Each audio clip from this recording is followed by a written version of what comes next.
In this video, I'll be showing you how prior to getting the 7th Heaven reverb, I would use Reverb to place drier instruments in a space. Considering 7th Heaven is only $70 for the version I used in the previous video, I thought I'd focus on showing you how to achieve the same goal with an even more affordable option that a lot of composers already use, the $50 Valhalla Room Reverb. Out of all of the more affordable reverb options, Valhalla Room is best equipped for this video's task and will offer respectable results with the right approach. I'm going to keep things as simple as I can here. I won't be using the advanced controls. I'll be using the large room setting for everything because it's a well-balanced setting, and I'll be showing you how you can tweak just a few settings per instance to adapt to your instruments. First, let's set our reverb up to task. We need an early reflection sound. I'll set the reverb length to 0.8 seconds. I'll set the reflection style towards early at 30%. I'll keep the pre-delay at 0. Then I'll set the high cut at about 12.5 kHz to tame any unwanted high frequency content. You might want to save this preset as early reflection template for ease of use. This reverb is going to act as our virtual mic position, where at 0% mix, the mic is right in the instrument's face,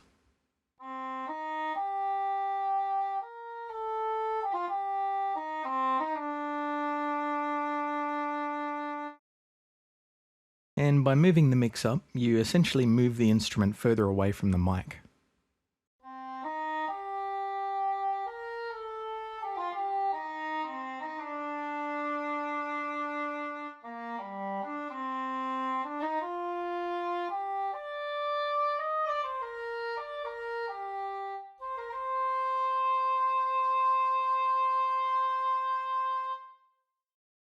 Alright, but we still have more work to do. Now we need a late reflection. We'll set the reverb length to 1.7 seconds, the reflection style towards late at 90%. I'll keep the same high cut settings, and I'll set the pre-delay to 30 milliseconds for now. This will give some time for the early reverb to breathe and will provide depth. You can save this preset as late reflection template. This reverb is going to act as the hall that our instrument and mics are sitting in, like a farm mic position. This will be set at a much lower wetness, around 20%.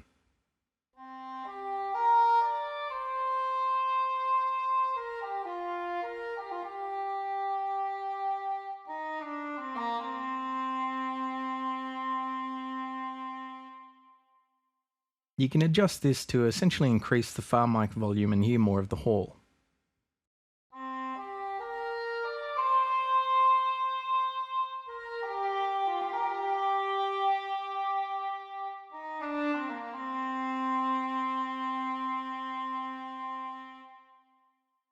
We're still not done. We need to tame the sound with an EQ. I'll pull in my factory EQ and show you a good all-round setting that can be used to balance the sound and provide a good starting point. To tame the heavier low frequencies, we'll use a gentle 6 dB low cut curve set at 100 Hz. To tame the low to mid body of the sound, I'll apply a 2 decibel cut at 400 Hz with a 1.5 Q, and another 2 dB cut at 500 Hz with a 1.5 Q. When cutting frequencies, I like to use sharper curves, whereas for boosting frequencies I like to use wider curves. I'll apply a 2 dB boost at around 8 kHz with a 0.5 Q. For most instruments, the high boost is optional. I mainly use it for percussion, which I'll get to soon. Save your EQ preset for ease of use. Here's without.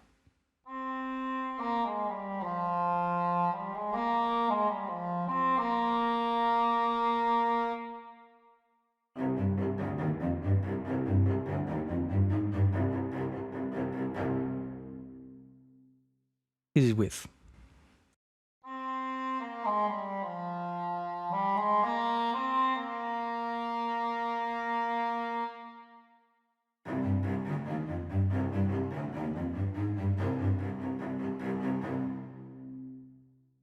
It's transparent for higher frequency instruments, but tames lower frequency instruments.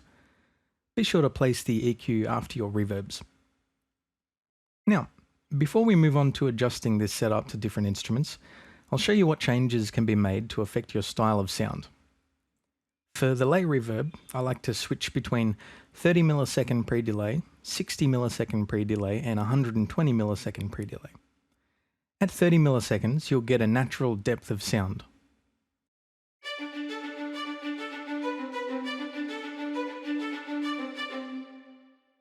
"60 milliseconds is useful for getting a slightly further travelling sound, such as for brass or percussion, for example.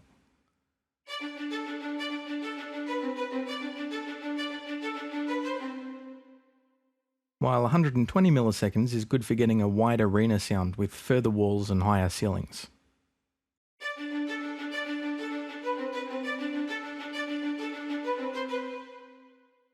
And of course you can go anywhere between. The high cut will be your deciding factor for either a brighter hall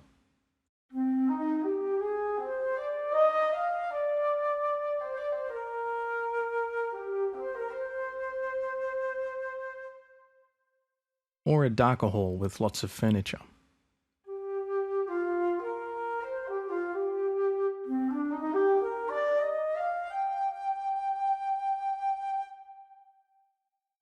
So adjust that as you see fit. And as usual, you would use the early mix to move the mic further away and the late mix to increase the hall sound.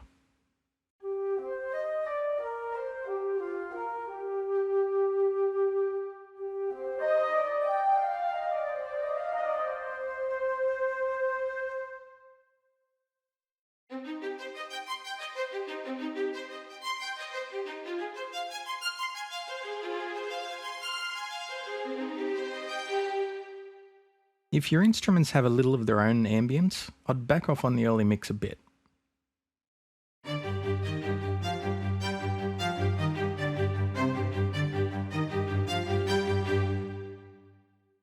But if the instruments are stark dry, like this,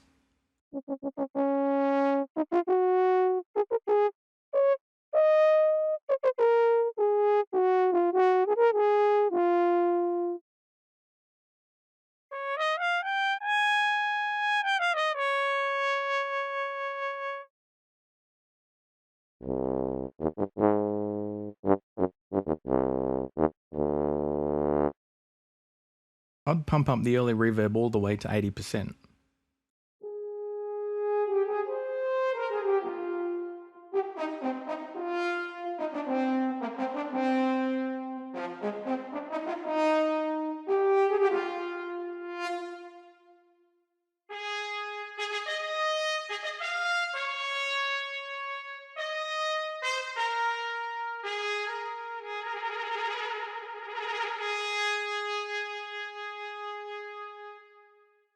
And add some extra hall sound.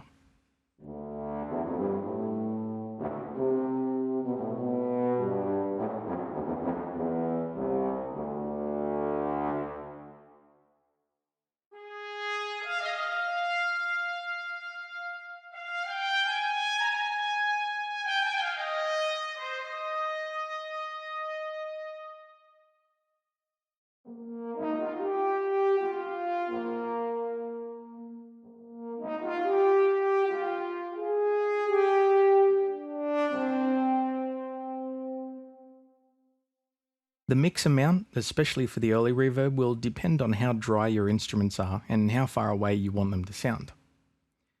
Now, we need to deal with percussion.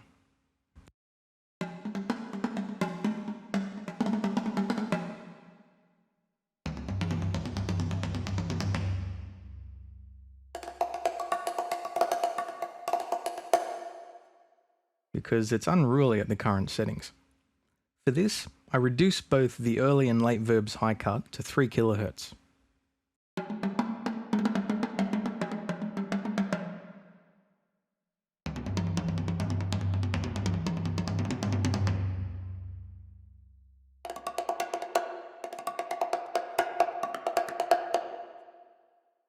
It darkens the sound, so I apply that high boost on the EQ. Again, here's without EQ.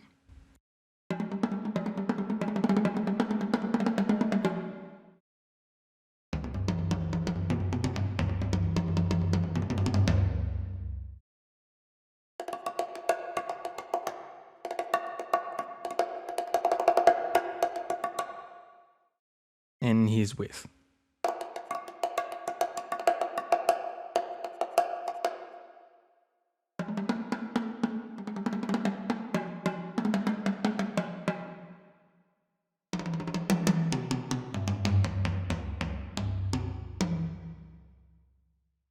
With this setup, you can place a variety of instruments into a space and only have to control the wet mix, the late verb pre-delay, and the high cut to shape your sound for each instrument.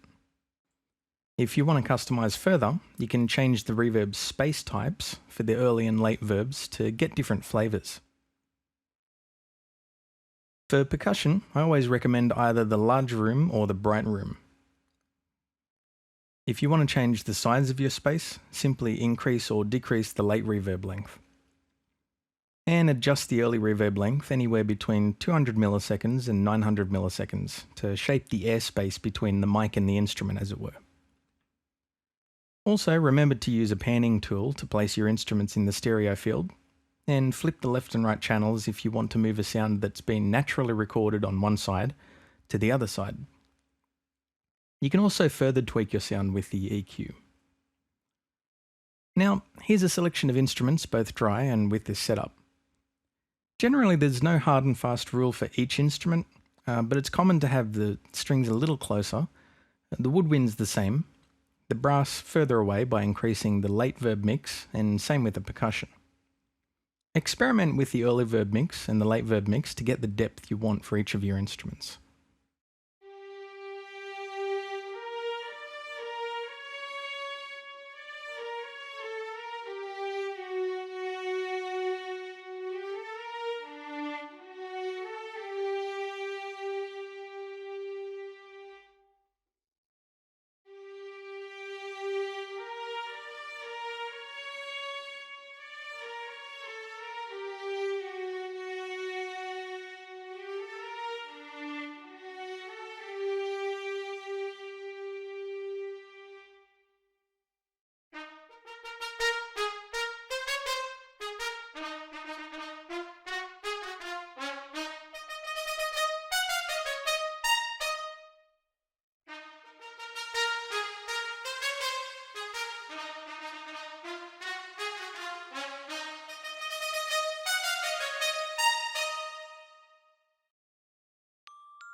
And that's that. I hope this was useful for you. And if you like these videos, consider supporting my work on Patreon or buying an album at Bandcamp. I'll see you next time with some libraries. Check you later.